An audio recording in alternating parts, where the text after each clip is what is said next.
విపక్షం లేకుండా ఏకపక్షంగా నడుస్తుందని అనాలా? దమ్ము లేని విపక్షం, ధైర్యం ఉన్నటువంటి అధికార పక్షం, అంతేనా? చాలా క్లియర్గా. ఎందుకంటే అధికార పక్షం ఇవాళ అంతకుముందు 23 మందే ఉన్నప్పుడు వాళ్ళు అంత చేస్తే, అదే కదా, సరే 11 మందే ఉన్నారు, అందులో సగమే. నువ్వు అంతకంటే ఎక్కువ చేసి చూపించాలి. కానీ నేను బారిపోతాను, ఇంట్లో కూర్చుంటాను, ప్రాబ్లం ఏం లేదు అనుకుంటే ఏముంటుంది అందులో? దాంట్లో నుంచి నేను ఇంట్లో నుంచి రోజు ప్రెస్ మీట్ పెడుతున్నా, పెట్టు. నువ్వు రోజు సభలో వెళ్ళాలా? నిన్ను అవమానిస్తే అవమానించబడు, లేదా సమాధానం అడిగితే అక్కడే చెప్పు. ఇప్పుడు ఇదే పవర్ పాయింట్ ప్రజెంటేషన్, అసలు ఈ పవర్ పాయింట్ ప్రజెంటేషన్ అనేది ఇంతకుముందు అసెంబ్లీలో ఉండేదా? జగన్ గారు ఇచ్చారు కదా, జగన్ వచ్చాకనే దిగినాయి. అంతకుముందు చంద్రబాబు గారి టైంలో లేదు.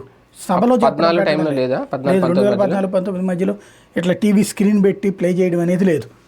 మాట, ప్రశ్న, సమాధానము, ఆరోపణ, వివరణ ఈ నడిచినాయి.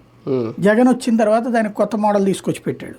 2 స్క్రీన్లు పెట్టడం, దానికి లింకప్ చేయడం, తను మాట్లాడేదానికి సాక్ష్యాలు అయ్యని చూపెట్టుకురావడం, ఇదంతా అదే ఇప్పుడు కొనసాగుతుంది. ఇదివరకు జగన్మోహన్ రెడ్డి చంద్రబాబుని చూపెట్టేవాడు, ఇదిగో ఇది ఎట్లా మాట్లాడాడు అట్లా. అయితే ఈ కేసులు ఇట్లాంటి వాటి గురించి మాట్లాడింది తక్కువ లేదు. ఆ ఇష్యూస్ మీద చర్చ, అంటే ఇక్కడ టాపిక్ దేని మీద చర్చకి వెళ్ళాలి అనేటప్పుడు ఆ రోజుల్లో ఒక ఫైనాన్స్ ఇష్యూ చంద్రబాబుది, లేకపోతే అమరావతి వల్ల ఎంత నాశనం అని, ఇట్లాంటి వాటి మీదన పవర్ పాయింట్ ప్రజెంటేషన్ ఇచ్చేవాడు జగన్మోహన్ రెడ్డి. ఇప్పుడు ఈయన వచ్చేటప్పటికి అసలు ఆ టాపిక్స్ మీదకి పోవట్లా, టాపిక్స్ కంప్లీట్గా రివర్స్ అవుతున్నాయి. అయితే పొద్దున రాబోయే రోజుల్లో చేస్తారేమో, చెప్పలేం. ఇప్పుడు జగన్ చూపించిన బాటలోనే వీళ్ళు ప్రయాణిస్తున్నారు. పవర్ పాయింట్ ప్రజెంటేషన్ అనేది మంచి